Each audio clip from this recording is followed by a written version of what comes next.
tinha assunto melhor para a gente tratar aqui no mês de junho, senão o tema Igreja em Movimento. Livro melhor para a gente voltar os nossos olhos e a nossa atenção do que o livro dos Atos dos Apóstolos. E antes de falar um pouquinho sobre isso, eu quero apenas fazer um agradecimento a vocês, povo de Deus. Porque no final de semana passado, nós convidamos a igreja para um movimento de contribuição, um movimento de generosidade, um movimento de engajamento com aquele projeto dos caldos. Nós estamos aqui para dizer aos irmãos, estou aqui em nome do conselho, para dizer aos irmãos muito obrigado. A igreja foi muito abençoadora, a igreja foi muito generosa, a igreja se envolveu, a igreja participou e Deus superou a nossa expectativa através da vida de vocês. Então muito obrigado e continuemos assim, gente, esse é o caminho, viu? Continuemos com o coração assim, cheio da presença de Deus para servir e amar e a Ele glorificar, como nós acabamos de cantar aqui, né? Então obrigado, viu? Uma palavra de gratidão. Mas quando a gente fala a respeito de uma igreja em movimento, a gente precisa entender que não diz respeito apenas ao movimento físico ou ao movimento geográfico, ou seja, eu estou saindo do ponto A para ir para o ponto B. Eu estou saindo da Rocha Pombo, Sorocaba, e indo para Juscelino Kubitschek, Votorantim. Não é uma movimentação, um movimento apenas humano, material, um movimento físico, um movimento geográfico. Quando a gente coloca lá no nosso aplicativo de localização, né? Ponto A, ponto B, tem um tempo, tem um trajeto. Isso é movimento também, mas no que diz respeito à igreja, esse é o movimento menos importante. Porque o movimento mais importante não é o que acontece do ponto A para o ponto B, mas é o movimento que acontece de dentro para fora, do coração para fora. Então, é por isso que não adianta uma igreja mudar de lugar se ela não mudar o coração. É por isso que não adianta uma igreja mudar de espaço se não tiver arrependimento. É por isso que não adianta uma igreja mudar de espaço se não tiver vida nova com Jesus. Mas vamos reconhecer, né? Uma mudança como essa é uma boa oportunidade para a gente repensar algumas coisas, rever tantas outras e retomar ou reassumir ou abraçar de uma vez por todas o nosso segmento de Jesus. Então esse é o momento que Deus está permitindo a gente viver na semana que a gente completou 54 anos de vida de missão, né? A última quinta-feira, 1º de junho, foi aniversário da Igreja do Calvário. Então olha quantas coisas acontecendo, quantos movimentos acontecendo. Mas não se esqueçam disso. A igreja pode se reunir no palácio mais sofisticado do mundo, ter toda a estrutura que ela precisa. Mas se não tiver transformações que acontecem de dentro para fora, o espaço é praticamente dispensável. Assim como tem gente ao redor do mundo, como a gente acabou de orar, que nem espaço tem, mas são igrejas vivas e igrejas cheias do Espírito Santo. Então quando a gente fala em igreja de movimento, é isso que a gente está dizendo aqui, tá bom? E para falar sobre isso, dentro desse primeiro tema, nós vamos compartilhar hoje sobre o tema, são 3 temas só, até dia 18. Depois vem a conferência Igreja Viva. Nós vamos falar sobre o tema, uma igreja em movimento para transformar. Porque na verdade uma igreja existe e é plantada por Deus numa sociedade para a transformação dela. Você já parou para perguntar por que é que Deus não te arrebata depois que você teve uma experiência com Jesus de salvação? Nunca teve essa curiosidade? Nunca passou pela sua cabeça? Por que é que você não é arrebatado quando você nasce de novo em Jesus? E a resposta é muito simples. É porque o Senhor Jesus quer usar você aqui, ou até o fim dos seus dias, que Ele já sabe quando é, quanto tempo é, ou quando Ele vier para buscar a igreja. Então a gente não está aqui para trabalhar, gente. A gente não está aqui para acumular certificados, a gente não está aqui para ganhar dinheiro, embora tudo isso legitimamente acontecendo é uma bênção. Deus nos dá privilégios assim, glória a Deus por isso. Mas a gente está aqui para glorificar a Deus. E Ele nos mantém aqui para a glória do nome dEle e para que o Evangelho seja compartilhado com outras pessoas. E é esse o movimento da igreja. É assim que Ele conta com a igreja. Obra que os anjos anelaram perscrutar, o Senhor confiou à igreja. A igreja, somos nós. Então é assim que a gente precisa olhar para isso. E aí a gente precisa voltar os nossos olhos, quando o tema é Igreja em Movimento, para o livro de Atos dos Apóstolos. Algumas pessoas chamam até este livro de Atos do Espírito Santo através dos Apóstolos. Outros chamam este livro de simplesmente Atos do Espírito Santo.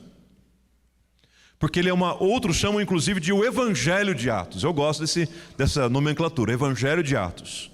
Porque Atos é um evangelho poderoso, cheio de Jesus, cheio de Deus, cheio do Espírito Santo. E a gente precisa olhar para ele. Lucas, o mesmo autor do Evangelho, escreveu o livro de Atos como uma continuidade da narrativa dos Evangelhos. Então, uma dica para você ler a Bíblia. Você lê Mateus e Atos, Marcos e Atos, Lucas e Atos, João e Atos. A sequência é essa, tá bom? Se você puder ler os 4 Evangelhos e ler 4 vezes Atos, melhor ainda. Não é? Uma bênção. E tem 28 capítulos, dá para você ler até o final de junho e terminar o mês lendo Atos inteiro. Vai ser uma bênção para a sua vida. E deixa eu te destacar mais uma coisa sobre o Evangelho de Atos. É o único livro da Bíblia que não tem final. Já reparou? Pode abrir lá Atos 28, nos últimos versículos, pode observar. É um livro que não tem conclusão, não tem despedida, não tem até breve, não tem saudações, não tem um grande finale, não tem uma conclusão do conteúdo do livro. O livro de Atos é o único livro da Bíblia que não tem final. E por uma razão bem clara, porque o livro de Atos continua. E o livro de Atos é exatamente o que nós estamos vivendo nos nossos dias. Nós somos a igreja de Jesus. Em outras palavras, nós somos o Atos 29, 30, 31, 32 e assim por diante, e assim para sempre, até a volta gloriosa de Jesus. E hoje, para falar sobre essa transformação, nós vamos refletir no capítulo 5 de Atos, tá bom? Um momento que a igreja está vivendo, assim, experiências tremendas e profundas nas mãos do Senhor. Então você pode acompanhar na sua Bíblia impressa, você pode acompanhar no aplicativo da igreja, onde você faz anotações, depois pode até compartilhar com os amigos, ou você acompanha aqui na tela mesmo, tá bom? Como for melhor para você. Você vai dizer assim: pastor, alguém está me avisando que não tem a transmissão do culto e tal. A gente está com um problema técnico hoje na internet, mas o culto está sendo gravado e ainda hoje será disponibilizado no canal da igreja no YouTube, tá bom? Para você que quer revisitar a mensagem ou indicar para alguém, fica tranquilo que a mensagem vai subir, o culto está sendo todo gravado, tá bom? Diz assim então a palavra: muitos sinais e prodígios eram feitos entre o povo pelas mãos dos apóstolos. E todos costumavam se reunir de comum acordo no Pórtico de Salomão. O Pórtico de Salomão era uma entrada, um alpendre, né, do Templo de Salomão, um local que era aberto nas laterais e coberto em cima. Eu lidei para lembrar o nome disso no primeiro culto, não estou lembrando até agora, né? Algumas pessoas têm isso em casa, está tudo aberto em volta, coberto em cima. E o Pórtico de Salomão era assim, um corredor, uma entrada, um corredor de colunas, onde o povo se reunia e o povo de Deus se reunia ali também. Mas dos restantes, ninguém ousava juntar-se a eles, porém, o povo tinha uma admiração muito grande por eles. Qual que é a relação da igreja com a sociedade e qual que é a relação da sociedade com a igreja? A sociedade tinha uma admiração muito grande por eles. Vamos para o 14.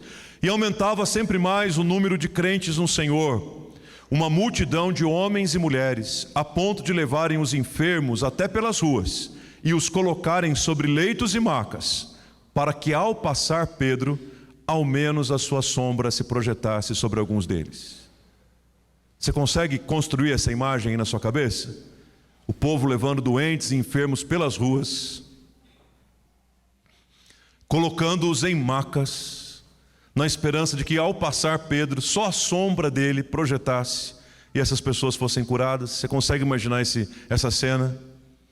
Sabe o que me lembra? De uma certa mulher que simplesmente se contentou em tocar na orla, na pontinha, lá na pontinha da roupa que Jesus usava. Ela não queria nem ser percebida.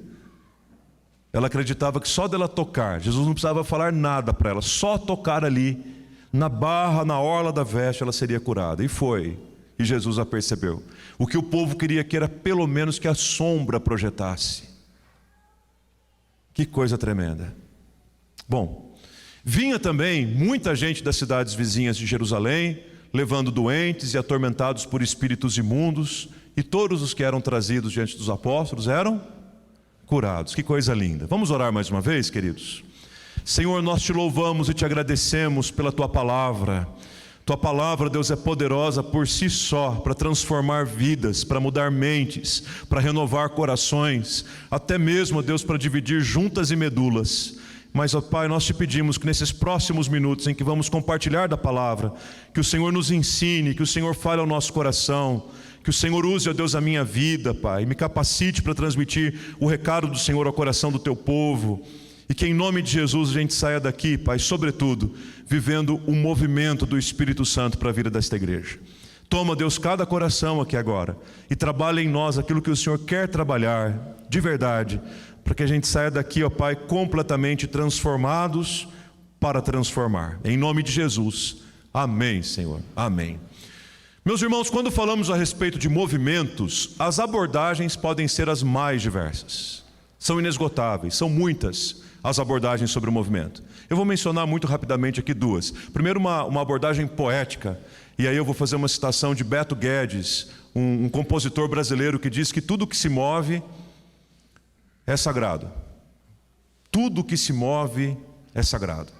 As coisas mais simples, as mais complexas, o movimento das asas das borboletas, dos pássaros, do vento sobre as folhas das árvores, das ondas dos mares, tudo o que se move é sagrado. Mas há uma outra perspectiva também, que é a perspectiva da física. E longe de mim dar uma aula de física para os irmãos aqui, porque eu mesmo confesso para vocês que as aulas de física não eram o meu forte, a não ser a educação física. E aí, quando a gente fala sobre leis do movimento na física, a gente se lembra de um homem chamado Isaac Newton, que deixou uma grande contribuição no que diz respeito à lei do movimento. Um teólogo, um autor inglês, um matemático, um físico, um astrônomo, cuja contribuição dividiu a história, possibilitou a invenção de inúmeros recursos que nós utilizamos hoje em dia. E conheça você Isaac Newton ou não, imagino que você conheça, mas conheça você ou não, todos os dias você acaba fazendo uso de algumas leis do movimento que ele estabeleceu, que ele ordenou e que ele organizou. Por isso que a ciência física que estuda o movimento e as causas do movimento recebe o nome de mecânica. Newton diz nas suas leis que a cinemática, kinema, no grego, diz respeito à descrição do movimento, como é que um movimento se descreve. Um outro conceito é o conceito da dinâmica, que é a causa do movimento, por que o movimento acontece. Mas ele refere-se também nas suas leis sobre o movimento, ele diz respeito à estática. E a estática está se referindo exatamente à falta do movimento, quando não há movimento. Então, quando a gente pensa a respeito da física como um todo e do movimento como um todo, e das leis que envolvem o movimento, olhando, aplicando e comparando a vida da igreja, nós precisamos minimamente fazer uma pergunta. E ela é: a igreja enquanto corpo de Cristo, a igreja enquanto organismo vivo, a igreja enquanto agência do reino de Deus, ela é um organismo dinâmico ou estático? Dinâmico ou estático? É preciso que a igreja de Jesus seja um organismo dinâmico, em constante movimento, uma igreja viva. Aliás, normalmente nós utilizamos de uma linguagem até parecida com essa para classificarmos as igrejas de acordo com a nossa opinião, como se fosse relevante, né? Ou como se isso realmente tivesse peso normativo. A gente diz assim: uau, pastor, conheci uma igreja, ela é tão dinâmica. Uma igreja tão dinâmica. O que normalmente a gente está querendo dizer com isso? Que é uma igreja que tem bastante atividades, é uma igreja que tem uma agenda bem legal, é uma igreja que se movimenta bastante na cidade, é uma igreja que tem uma pauta, uma igreja dinâmica. Por outro lado, às vezes nós afirmamos assim: pastor, conheci uma igreja, ou então me mudei para uma cidade, estou frequentando lá uma igreja, mas é uma igreja muito parada. O que a gente está dizendo com isso? Uma igreja estática, pelo menos no nosso ponto de vista. Agora, ok, se nós entendemos a igreja enquanto organismo vivo, corpo de Cristo, agência de Deus em movimento no mundo, e se a dinâmica diz respeito à causa do movimento, a grande pergunta que surge agora é: qual é a causa do nosso movimento? Se nós somos dinâmicos mesmo, qual é a causa do nosso movimento? Ou o que nos faz mover? Ou o que faz com que a igreja se mova no mundo? Ok, já entendemos que a igreja não é e nem pode ser um organismo estático, parado, paralisado. A igreja está viva. Se a igreja não está em movimento, é porque ela está doente, é porque ela está longe de Deus, é porque ela perdeu a sua missão, é porque ela perdeu a vocação. Mas ok, igreja é um organismo em movimento, e se ela está em movimento, qual é a causa? Qual é a mola propulsora? O que empurra a igreja? O que leva a igreja a mover-se? Essa resposta está na Bíblia. E o Senhor Jesus, no certa noite, quando encontrou-se com um dos chefes dos fariseus, respondeu usando uma figura, um símbolo, uma metáfora muito boa, muito bonita, muito aplicável a todos nós. Vocês se lembram? Jesus e Nicodemos. E quando Jesus explicou a respeito do novo nascimento para Nicodemos, ele fez a comparação com a imagem e com a linguagem do vento, dizendo: olha, Nicodemos, o que eu estou explicando para você aqui é o seguinte, para você entender. O vento sopra onde quer. Ninguém sabe de onde o vento vem e ninguém sabe para onde o vento vai. No entanto, a gente tem contato com os efeitos do vento. A gente tem contato com o barulho do vento. Todo aquele que nasceu de novo em Jesus é assim. O nascer de novo nós não vemos, mas o barulho que o nascer de novo provoca na vida de alguém, nós vemos sim. Eu estou agora diante de vários homens e mulheres, e vocês estão aqui diante de um homem cuja vida foi afetada e mexida e trabalhada pelo sopro do Espírito Santo de Deus, que transformou a nossa vida, que fez com que nós que éramos cegos agora não fôssemos mais, que fez com que nós que vivíamos em trevas, que agora vivamos na luz. É esse movimento do Espírito Santo que sopra sobre a igreja primitiva, que empurra a igreja, é a causa do movimento, que faz a igreja se mover, e é assim que uma igreja precisa se movimentar. Uma igreja se movimenta pelo sopro do Espírito, como um barco à vela no meio da água, no meio do rio, no meio do mar, esperando e dependendo única e exclusivamente da força e da direção do vento. A igreja de Jesus é um organismo dinâmico e vivo que precisa da força e da direção que só o vento do Espírito Santo pode oferecer. É por isso que a igreja não morre e jamais morrerá. É por isso que a igreja avança em vida e em vitória. É por isso que a igreja se renova. É por isso que quando parece que as portas de uma igreja vão fechar, é aí que ela renasce. É por isso que uma igreja completa 54 anos. É por isso que uma igreja se levanta em movimento. É por isso que uma igreja ora. É por isso que uma igreja contribui. É por isso que uma igreja louva. É por isso que uma igreja glorifica. É por isso que uma igreja ora. É por isso que uma igreja prega a palavra. É por isso que uma igreja dá um testemunho operoso na sociedade que impacta a todos. E a sociedade não tem outra opção diante da igreja senão se admirar daquilo que as igrejas têm feito, porque é o Espírito Santo de Deus que sopra sobre a igreja, empurrando, levando a igreja. E foi assim em Jerusalém naqueles dias. Vejam 4 movimentos do Espírito Santo em Atos. O primeiro deles é quando ele desce em Jerusalém, conforme a profecia, Joel capítulo 2, o Espírito Santo desce em Jerusalém. Os judeus recebem o Espírito Santo, ficam cheios do Espírito Santo, e cheios do Espírito Santo que estão, saem a proclamar o Evangelho da graça de Deus. E na primeira etapa da pregação, 3.000 pessoas já se converteram. Segundo, encontramos o Espírito Santo, alguns capítulos depois, em Atos 10, descendo agora na casa de um centurião, Cornélio, de um gentio, para que ficasse bem claro para todos que a promessa do Espírito Santo e o derramamento do Espírito Santo não seria uma exclusividade dos judeus, mas os gentios também eram alvo dessa graça maravilhosa e desse poder incomparável. Terceiro, o Espírito Santo é aquele que age também, ora permitindo, ora impedindo, ora mudando os rumos da igreja. Lá em Atos capítulo 6, ou melhor, 16, durante a segunda viagem missionária de Paulo, eles têm no seu roteiro, eles têm no seu plano de viagem um caminho que passava de cara pela Ásia. E eles dizem claramente: nós queríamos sair daqui e ir para a Ásia, mas o Espírito Santo não deixou a gente ir não.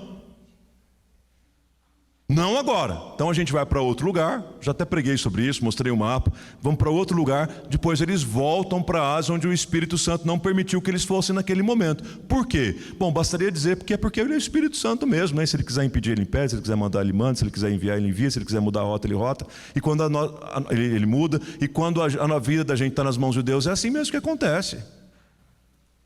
Ou se você pensa que peregrino vive com alicerce nesse mundo aqui. É bonito a gente falar que é peregrino, né? Mas a gente esquece que peregrino sempre está com as malas prontas, gente. Talvez você tenha mudado para essa cidade como fruto de uma ação do Espírito Santo assim. De 5.400 e poucas cidades tem no Brasil, o Espírito impediu em várias outras e trouxe você para cá. Quantas mudanças profissionais têm acontecido na sua vida, acadêmicas, familiares, que você olha assim, não, claramente foi o Espírito Santo que me impediu de vir para cá, mas ele me permitiu vir para cá. Ou então, eu já tinha o meu roteiro pronto. Eu amo roteiros prontos, é a minha cara. Mas como é tremendo quando o Espírito Santo despedaça os nossos roteiros prontos. Para dizer, você queria ir por aqui, mas eu vou mandar você por aqui, depois você volta para cá, eu levo você para lá, eu levo você para lá. Porque é assim que o Espírito Santo age na igreja primitiva, nas páginas do livro de Atos. Por fim, só para fazer uma divisão muito panorâmica do Espírito Santo em Atos, é o mesmo Espírito que lá em Atos capítulo 19, em Éfeso, é o Espírito de Deus que está transformando vidas e libertando pessoas da opressão do diabo. Os filhos de Seva, que eram exorcistas profissionais, não deram conta. E ouviram do próprio diabo dizer para ele assim, nós já ouvimos falar de Jesus e sabemos até quem é Paulo. Mas vocês, quem são vocês? Desmoralizando aqueles profissionais do exorcismo, diante de todos. Mas é pelo Espírito Santo de Deus que aqueles homens que estavam possuídos de espíritos malignos foram libertos. Porque o Espírito Santo de Deus age transformando realidades e libertando pessoas. Ele me libertou um dia. Ele transformou a minha vida, fez o mesmo com muitos de vocês aqui. E se você considera que a sua vida não tem esperança, se você se sente aprisionado, acorrentado por alguma coisa, o Espírito Santo de Deus pode transformar a sua vida, pode transformar a sua família, pode transformar os seus relacionamentos, pode mudar o seu coração, pode libertar você de todas as cadeias e correntes que tentam te prender, porque Ele é poderoso para fazer. Então quando a gente vê esse Espírito Santo agindo, a gente vê a igreja se movendo. E como que a igreja se move em Atos? Bom, primeiro a igreja se move num tempo de profundos sinais e maravilhas. É um coxo que morava na porta do templo, que agora sai andando. É um homem que era cego e agora ele enxerga. Eram endemoniados que agora são libertos. São milagres e milagres acontecendo na vida da igreja, ao ponto das pessoas colocarem doentes num corredor para que a sombra dos apóstolos projetasse neles e fossem curados. Atos 19 nos diz também que as pessoas chegavam a levar lenços para que Paulo pudesse orar pelos lenços, na expectativa de que fossem curados. A igreja vive sinais e maravilhas, curas, milagres, poder de Deus pelo movimento do Espírito Santo. É uma igreja que se move pelo Espírito Santo com o aumento do número dos discípulos. Meus irmãos, ouçam bem o que eu vou dizer. Nenhuma igreja deve ter como fim em si mesmo o aumento de número de pessoas. Porém, toda a igreja precisa reconhecer que se nós pregamos o Evangelho e cremos que o Espírito Santo está livre e que o Evangelho é poderoso para transformar vidas e pessoas vão crer no Evangelho, então significa que naturalmente pessoas serão acrescentadas ao convívio da fé. E a igreja precisa estar preparada para recebê-las e discipulá-las, como Jesus mandou a gente fazer em Mateus 28. O imperativo no grego em Mateus 28 não é o ide, como você pensa, é o fazer discípulos. É o único imperativo que tem naquele texto. É o fazer discípulos. Então a igreja precisa estar atenta a isso também. E em Atos ela se movia de tal forma que aumentava o número de discípulos. Existem 5 ocorrências dessa expressão no livro de Atos, em cada um deles num momento importante, para dizer aumentava o número de pessoas. Aqueles 3.000 que eu mencionei agora há pouco, subiram para 5.000 na próxima pregação. A igreja continua se movendo agora, mas não nos enganemos que o movimento da igreja, através do Espírito Santo, não nos livra de tensões. E as tensões em Atos são muitas, eu as resumo aqui em 2. Primeiro, as tensões internas, está no contexto aí de Atos capítulo 5 que lemos. Porque Atos capítulo 5 começa falando a respeito de um casal gente boa, casal firme, casal crente, casal da liderança, casal nota 1000, que resolve, tem uma ideia mirabolante de mentir para o Espírito Santo. E quem é que mente para o Espírito Santo? E sai vivo. Ananias e Safira morreram aos pés dos apóstolos. E aquela notícia se espalhou. E alguns comentaristas bíblicos dizem que aquele texto que eu li agora há pouco com vocês, que fala que ninguém ousava se misturar com eles, mas ficavam olhando de longe com grande admiração, é justamente levando em conta o que tinha acontecido com Ananias e Safira. Os caras foram lá e mentiram, saíram mortos. Se eu chegar lá, como é que eu vou sair? E minhas mentiras? E meus pecados? E as coisas que só eu e Deus sabemos. Então eu estou fora, eu não vou chegar perto desse povo não. ninguém ousava se juntar a eles. Mas não foi uma tensão interna para a igreja, meus irmãos? Não foi uma tensão interna? A morte de Estevão não foi uma tensão interna? Da maneira tão agonizante como foi? Uma tensão interna. Você perde um cara que é o diácono da igreja, é o líder da igreja, naquele momento que a igreja começa a desenvolver. Mas você já parou para pensar que para cada morte de um diácono tem um avanço da igreja em Atos? Mas fiquem tranquilos, viu, diáconos? Vamos continuar orando por vocês aí na força do Espírito Santo. Mas tem também as tensões externas, gente. E quais são as tensões? Ninguém vai querer ser diácono, né, na próxima eleição que vai acontecer aí. Quais são as tensões externas? São muitas, como por exemplo e principalmente as perseguições. O próprio Paulo era responsável por entrar nas casas, arrancar mulheres e crianças, puxando-as pelo cabelo, para levar para a tortura, para o aprisionamento e para a consequente morte. As ruas de Roma sendo iluminadas com os corpos dos cristãos sendo queimados, para iluminar as ruas em céu aberto. Tensões externas, mas a igreja parou de se mover? Não. E a igreja vai parar de se mover por causa das pressões externas de um país, de um regime, de alguma coisa que vai fazer a igreja parar? Não vai, irmão. Eu não sei qual que é a igreja que você está, mas a igreja de Jesus, ela não para. A igreja de Jesus avança. E de fato, como diz John Fox no seu livro, O Livro dos Mártires, o sangue dos mártires, as lágrimas dos mártires, na verdade nada mais nada menos são do que o fertilizante para o crescimento e para o desenvolvimento de uma igreja. Ela avança. Ela avança. Então a igreja vai se movendo. A igreja vai se movendo numa vida intensa de oração. O povo orava, irmão. Eu sei que você tem várias opiniões, palpites, visões sobre a nossa igreja, mas eu te pergunto, você tem orado por ela?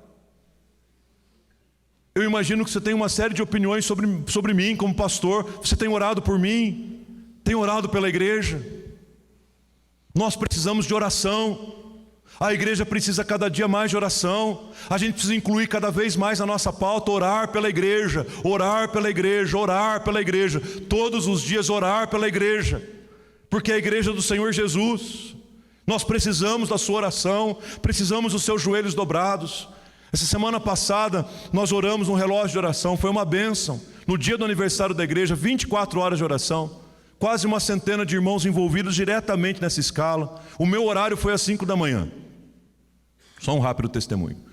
Mas é um horário que eu gosto demais de orar. Então, para mim, tranquilo acordar às 5 da manhã. Foi das 5 às 5:30. Então, acordei um pouco antes, lavei meu rosto, dei aquela espreguiçada. Fui para minha sala, minha família dormindo. Fui para minha sala, peguei minha Bíblia, peguei minhas coisas. Sentei no sofá para começar a orar mais ou menos umas 10 para 5. Comecei ali a falar com Deus e apresentar vocês diante de Deus. Enquanto eu orava, eu visualizava esses bancos, lembrava de vocês. Por alguns de vocês eu me lembrei de orar nominalmente, que vocês que me pediram oração. Os presbíteros e os diáconos, eu orei nome por nome, os pastores, os filhos deles, eu orei por todos vocês. E fui orando. Deu um momento, eu falei assim, já devo ter orado uns 10 minutos. O que eu vou fazer no resto desse tempo agora? E já acabou o assunto. O que eu vou fazer no resto desse tempo? Esse pessoal inventou meia hora, não podia ser 10 minutos. Quando eu olhei no relógio, meus irmãos, eram 5h40. 5h40. Mas estava tão bom, que se eu pudesse, meu maior desejo era continuar ali, na sala da minha casa, sentado numa poltrona e o Senhor Jesus na outra. Enquanto eu falava com Ele, Ele falava comigo. Por isso que o hino fala que as horas com Jesus são preciosas. Uma igreja avança mais rápido quando ela está de joelhos. A gente precisa orar, irmãos. A igreja se movia por uma generosidade profunda. Barnabé dá um exemplo tremendo de contribuição, de oferta, de generosidade. Se no Antigo Testamento há uma expressão clara, por exemplo, sobre o dízimo, no Novo Testamento não há. No Novo Testamento eles entregam tudo que tem. Que isso não seja a razão da exploração da fé de ninguém, para nos fazer lembrar que o que mais o Senhor Jesus quer de nós é o nosso coração. Mas um coração de Jesus tem desejo por contribuir, tem muito desejo por contribuir. A igreja se movia com um compromisso intenso com a proclamação. O que eles faziam enquanto eles avançavam? Continuavam proclamando. usando todos os acontecimentos para continuar proclamando. Paulo é preso, fica debaixo da escolta da guarda pretoriana, a guarda de elite do império. E a cada 8 horas a guarda mudava. Saía uma turma, entrava outra. Ele pregava o evangelho para todas. Porque o sentido da vida está na proclamação do evangelho. O sentido da nossa vida está em glorificarmos a Deus com a nossa vida em proclamação. E uma igreja comprometida com isso, uma igreja que se move pelo Espírito Santo assim, é uma igreja que efetivamente transforma o lugar onde está. E Deus nos chamou para a transformação de Sorocaba, Deus nos chamou para a transformação de Votorantim, Deus nos chamou para a transformação da nossa região, Deus nos chamou para a transformação do Brasil, Deus nos chamou para a transformação do mundo. Precisamos entender essa missão, precisamos entender esta vocação, precisamos entender o nosso papel e aí vivermos diligentemente, disciplinadamente, como agentes de transformação no mundo. E se você deseja ser um discípulo de Jesus, um verdadeiro agente de transformação no mundo, eu quero concluir com 3 sugestões para você. Primeira delas, entenda a força que tem esse movimento que a gente está fazendo aqui agora. O que a gente está fazendo aqui agora, o ajuntamento do povo de Deus, é a grande força da igreja. Não é o lugar onde a igreja está, mas é o com quem a igreja está, é o estar junto. O estar junto. E desse texto tão maravilhoso do versículo 12, eu não quero destacar aqui o lugar onde eles estavam no templo de Salomão, que era o pórtico, já falei para vocês. Também não quero destacar aqui o fato de que eles tinham um comum acordo. Não é esse o primeiro texto que fala. Lá em Atos 2 fala que eles criam e tinham tudo em comum. Atos 4 reitera que eles tinham tudo em comum. Agora no 5 diz que eles tinham um comum acordo. Mas também não é isso que eu quero destacar. O que eu quero destacar aqui em Atos 5:12, que é uma característica de uma igreja transformada e transformadora, é uma igreja que se reúne, e mais do que isso, ela tem costume de se reunir. Ela gosta de reunir. Ela tem prazer de reunir. E aí a dinâmica da vida e da igreja acontece mais ou menos assim. Até o começo de 2020, a gente vinha, a igreja como um todo, né? No Brasil, estou dizendo, não só especificamente aqui em Sorocaba, no Calvário, mas a gente vinha assim com um senso de despreocupação com o encontro comunitário do povo de Deus, questionando se era importante mesmo estar na igreja ou não. Aí vem a pandemia. E na pandemia, a gente fica isolado e não pode reunir. Não foi isso que aconteceu? Aqui nós ficamos um tempão sem cultos presenciais. E aí qual foi o sentimento que a gente foi tomado na pandemia, nessa fase? Ai, pastor, que saudade da igreja. Fazia 3 anos que não vinha. Que saudade da igreja. Ai, pastor, estou com saudade até do cheiro da igreja, dos bancos, o louvor, a palavra, que saudade. E aí a pandemia começa a passar, vem o que a gente chama de pós-pandemia, a gente começa a reunir, e o que acontece? O povo que estava morrendo de saudade não volta. E talvez você esteja pensando aí, mas eu estou aqui, então eu nem deveria estar ouvindo isso. Ok, eu estou dizendo isso para mim também. Acho que é uma reflexão importante para todo mundo fazer. E talvez se você tenha sentido falta de alguém que não voltou depois da pandemia, é uma boa oportunidade essa semana, não para você cobrar, para você julgar, para você pressionar, mas para você dizer que está sentindo falta dela e orar por ela e chamar ela para vir domingo que vem. Que eu sinto falta de muitos irmãos. E oro por eles. E toda semana eu peço, Senhor, abençoa aquele fulano porque domingo ele venha. Mas ele não veio ainda. Mas eu vou continuar orando. O que eu quero dizer com isso é que se reunir para o povo de Deus é muito importante. E precisa ser um costume e um hábito. Mesmo que a gente não tenha lugar nenhum para isso. Pode ser no meio de uma praça, de uma rua, ou até no deserto. Ou nas cavernas, como os nossos irmãos por quem a gente orou há pouco. Mas que sejamos juntos. Que estejamos juntos. Como costume e hábito. Juntos. Esse recurso da transmissão é maravilhoso. Mas não substitui o que a gente está fazendo aqui.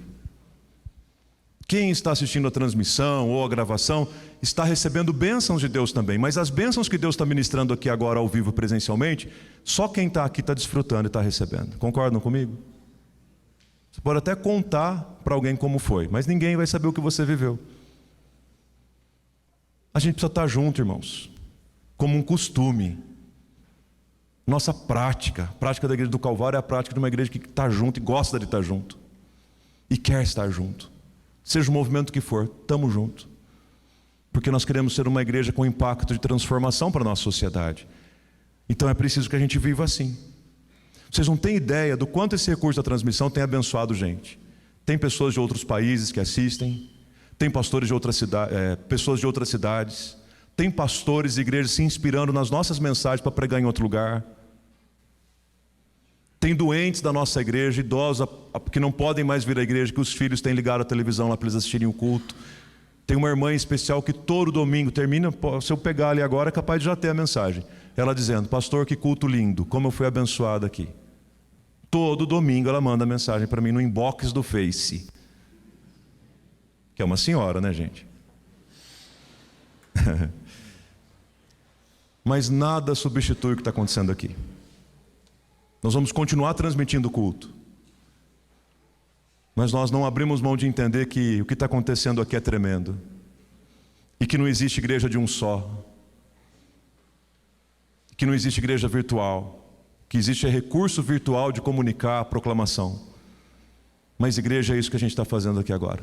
Porque teve muitas vezes que você entrou por essas portas chorando para contar de uma luta. Foi aqui.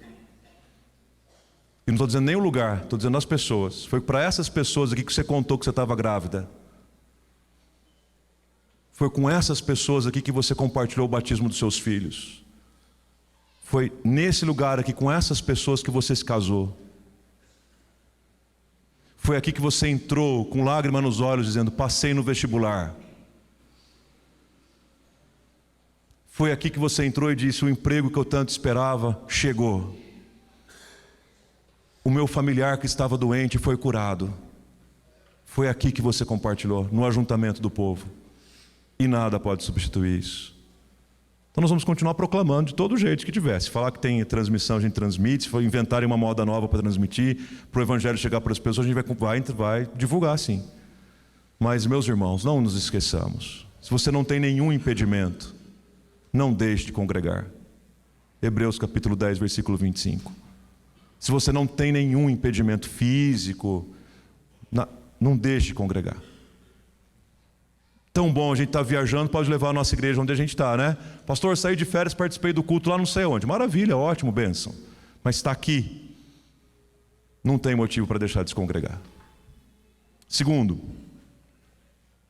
pagou o segundo? Ah, eu que paguei. Segundo, uma igreja transformadora é uma igreja que se torna um referencial na sociedade. Qual que era a relação da sociedade com a igreja? O que o povo tinha por eles? Admiração. Está aí um bom motivo para você orar pela igreja do Calvário. Senhor, faz com que a nossa sociedade, a nossa região tenha admiração pela nossa igreja. Não pela nossa música, pelo nosso teatro, pelo nosso espaço. Mas que a nossa sociedade, a nossa região tenha admiração pelo nosso testemunho. E deixa eu terminar. Uma igreja transformadora é uma igreja que promove cura e libertação, porque ela é instrumento de cura e libertação de Deus no mundo. É interessante o texto falar que havia sinais e prodígios, não é? Você prestou atenção nisso? Mas você prestou atenção como é que Deus fazia os sinais e os prodígios? Pelas mãos dos apóstolos. Deus ama agir pelas mãos da igreja. E tem alguém que Ele quer alcançar, tocar, curar e libertar nessa semana através de você. Uma igreja transformadora é assim. Vê todas as oportunidades para colocar a mão no ombro de alguém e começar a orar por ela, no ponto de ônibus, no metrô, no trabalho, na faculdade, dentro de casa, não importa a idade que tem, mas que põe a mão sobre o local da enfermidade e ora na autoridade, no poder de Jesus, crente demais, que a qualquer momento um sinal e uma maravilha pode acontecer. Uma igreja movida pelo Espírito Santo é assim. Vou terminar com uma frase que muito me inspirou essa semana,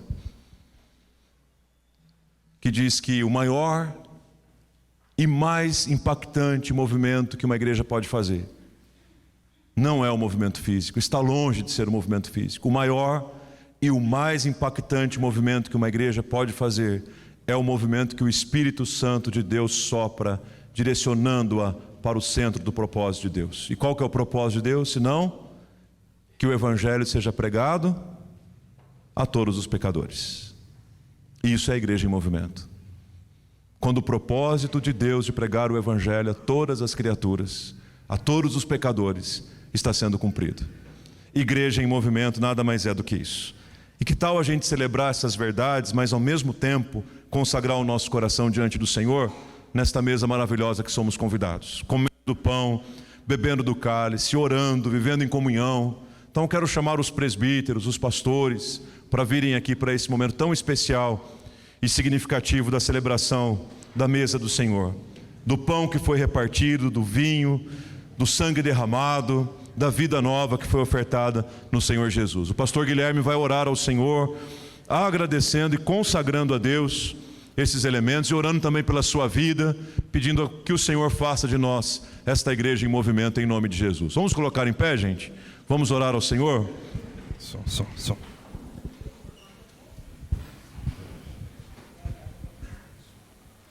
Louvado seja teu nome, Senhor. Bendito seja o Senhor, o Deus da igreja. Obrigado, Deus, pela presença poderosa do teu Espírito Santo, que sopra sobre nós, ó Deus, fôlego de vida. Sopra sobre nós, ó Deus, o vento que nos direciona, Deus. Obrigado, Deus, pelo sangue regenerador de Jesus Cristo, pela obra maravilhosa de Cristo lá na cruz, que deu o seu corpo para ser moído por nós e o seu sangue para ser vertido naquela cruz em remissão aos nossos pecados. Queremos, ó Deus, nessa hora como igreja do Senhor, ó Deus, celebrar essa mesa e celebrar a obra redentora, salvadora de Jesus. E é por isso que nós estamos aqui, Deus, diante da mesa do Senhor, diante do pão e do vinho, pedindo a Deus que o Senhor mesmo consagre esses elementos, ó Deus. Tire eles do uso comum e agora, Deus, usa, Senhor, para fortalecer, para curar, para restaurar, para unir, ó Deus, e para nos fortalecer, ó Deus, na caminhada com o Senhor. Ó Deus, abençoa, Senhor, a vida de cada um aqui. Abençoa as nossas vidas, alimenta a nossa alma e aviva a tua igreja em nome de Jesus. Amém e amém. Obrigado. Podem se sentar, meus queridos.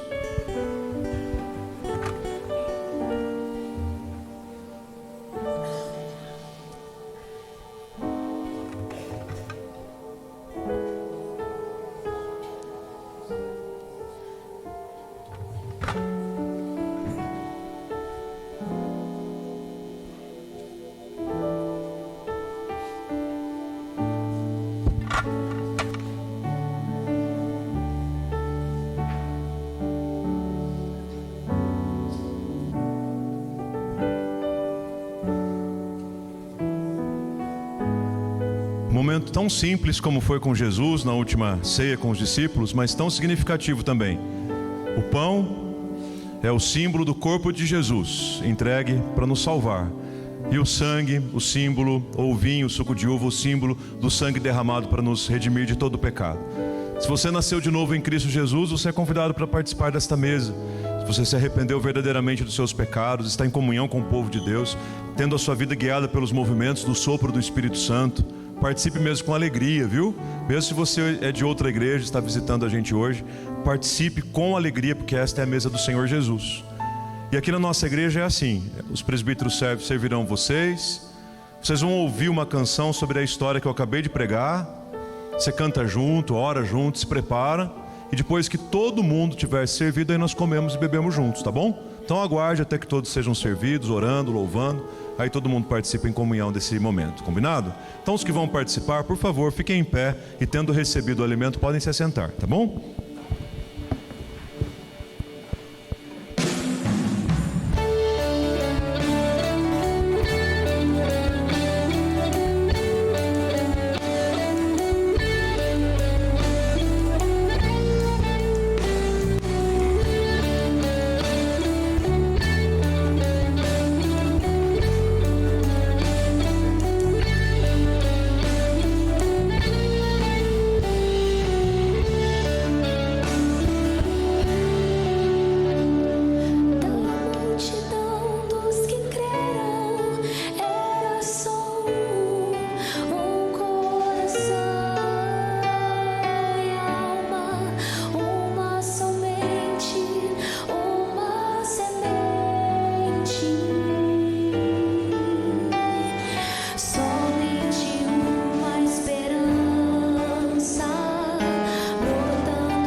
Pronto, agora que fomos todos servidos, é o momento da gente comer junto o pão, beber junto do cálice. Sabem, antes do culto das 9h30, eu fiz uma conta rápida aqui, nos últimos 40 anos, talvez que a igreja se reúna aqui nesse local, contando o período que a igreja teve um culto só, teve 2 cultos, 3 cultos, eu cheguei à conclusão de que só nesse lugar aqui na história dessa igreja, esse ato aconteceu aqui mais de 800 vezes.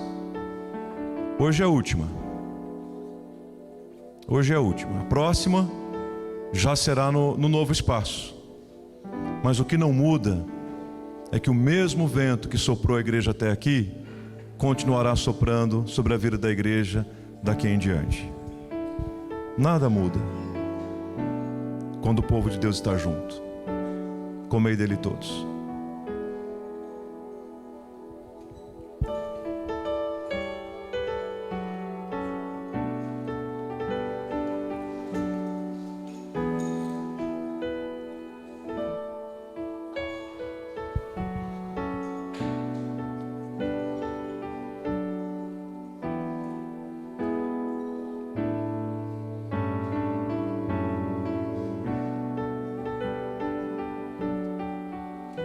Depois que o pão foi partido e repartido, porque o corpo de Jesus foi partido e repartido, ele tomou um cálice e disse: bebam, porque ao beber deste cálice vocês estão anunciando a morte do Senhor até que Ele venha. Guarda essa palavra, anunciar. É para isso que uma igreja está em movimento no mundo, para anunciar e proclamar. Então peça ao Senhor, ao beber desse cálice, que redima a sua vida, que lhe dê perdão, para que a sua vida esteja completamente comprometida com a nossa missão no mundo. Bebam dele todos.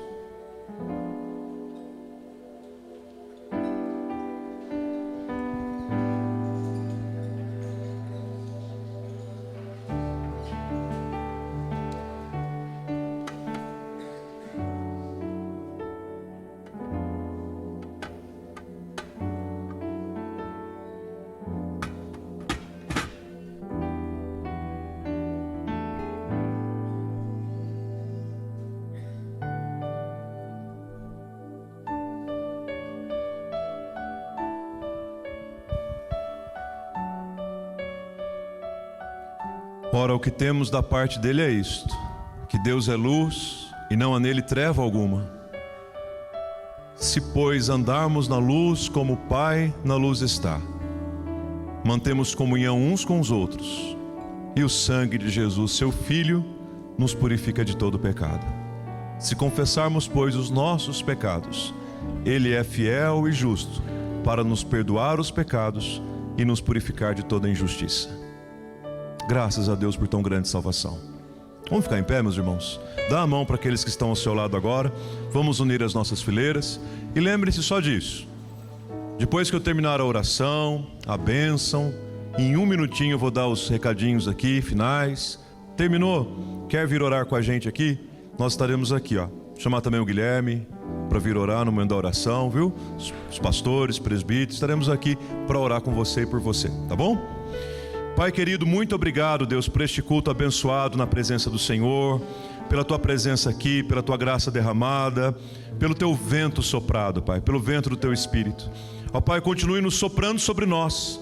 Continua, Senhor, guiando e movimentando a igreja de acordo com a Tua vontade, com o Teu querer e pelo poder que há no Teu Espírito Santo. Dá-nos, ó Pai, a bênção e a autoridade de contarmos com a admiração da sociedade, tão operoso que é o nosso testemunho, ó Deus, nela. Ó Pai querido, abençoe-nos grandemente para que, uma vez perdoados, arrependidos, estejamos plenamente prontos para glorificar o Teu nome, cumprindo, ó Deus, a missão que o Senhor tem para nós aqui. Queremos proclamar e anunciar Jesus até que Ele venha. Abençoa o Teu povo aqui reunido, Senhor. Nos dê uma semana de paz, de bênçãos e de vitórias.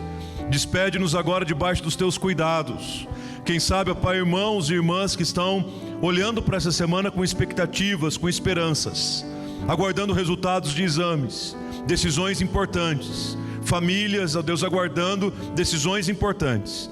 Eu peço ao Senhor que visite a cada um, que seja esta uma semana de portas abertas sobre a vida do Teu povo. Guarda, Senhor, protege e abençoa o Teu povo.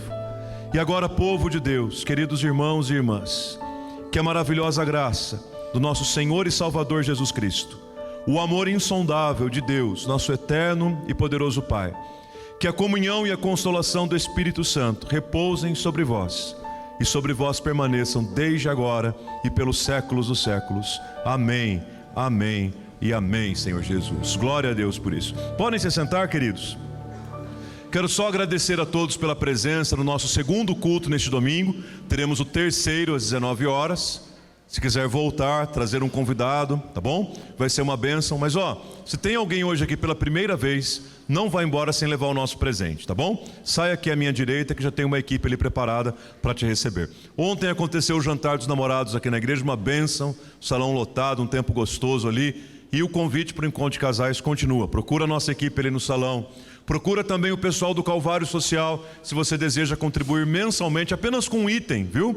Não precisa ser com uma cesta básica completa, apenas com um item, que com a doação de outros irmãos, nós vamos formar as cestas básicas, que vão abençoar muitas pessoas, especialmente agora no inverno, viu?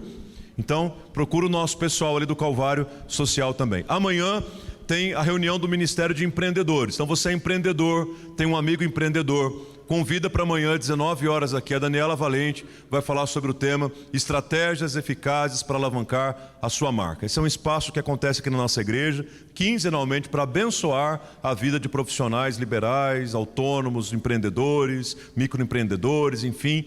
Vem para cá, segundona aqui, um espaço abençoado que tem sido esse tempo. Nossa conferência de inauguração, lembre-se, 22 a 25 de junho, quinta a domingo, já abrindo na quinta-feira com o pastor Hernandes Dias Lopes. Sexta-feira, o pregador do culto será o reverendo Marcos Sérgio. Ele é o vice-presidente do Supremo Conselho da IPB, pastor de uma grande igreja na cidade de Cuiabá, no estado do Mato Grosso, e ele vem pregar a palavra para a gente na sexta-feira. Sábado, musical para as crianças. Domingo de manhã, piquenique para toda a igreja.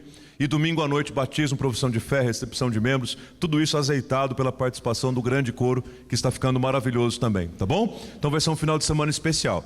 E a partir de agora, gente, nós vamos começar a insistir nessas informações aqui, tá bom? Para ninguém se perder, ninguém me apareça aqui no primeiro domingo de julho, hein, gente? Olha lá, nós vamos colocar uma câmera aqui para ver quem que apareceu aqui. Ou vamos passar lá no espaço novo. Ó, irmãos, quem apareceu lá? Brincadeira, né? Então o Guilherme vai colocar para nós nas redes sociais, vamos investir nos cultos, nosso novo formato. A partir de julho, tá bom? A conferência é outra programação. Mas em julho, café da manhã às 8, escola discipuladora às 9, culto 10h30, culto 19 horas. Escola discipuladora adulto na FATEC, infantil no Espaço Calvário, estacionamento interno para a maioria dos carros na FATEC também. Tá bom? Então acompanha para você não se perder e participar com a gente Os cultos de manhã e da noite serão diferentes também a partir de julho, viu, pessoal? Então você pode participar dos dois. E aí você conhece já os nossos caminhos para contribuir, né? Está aí no envelope do dízimo que está no teu banco. Leva para casa, participe também, contribua com a gente, sendo um dizimista e trazendo a sua oferta com muita alegria, nos ajudando nessa meta que a gente tem para a reta final, né? Essa meta que é para a nossa reta final das obras que precisam ser feitas lá ainda. Ontem foi feito um mutirão, a lavagem do templo, gente. Olha que delícia. O pessoal dos PG se uniu e fez a lavagem do templo, que já está pintado. Será que já concluiu a pintura, o Elton, do templo? Faltam os detalhes, né? Já a parte da iluminação já foi colocada também. A partir de amanhã começam as obras finais dos banheiros, da cozinha. Então, gente, agora é reta final. Não vejo a hora desse momento acontecer, tá bom? Uma igreja em movimento, uma igreja inspirada pelo Espírito Santo de Deus, viu? Então, presbíteros, pastores, podem se colocar aqui. Se você antes de ir embora quer orar rapidinho aqui com um deles, vai ser uma bênção, tá bom? Um abração, gente. Boa semana. Deus abençoe.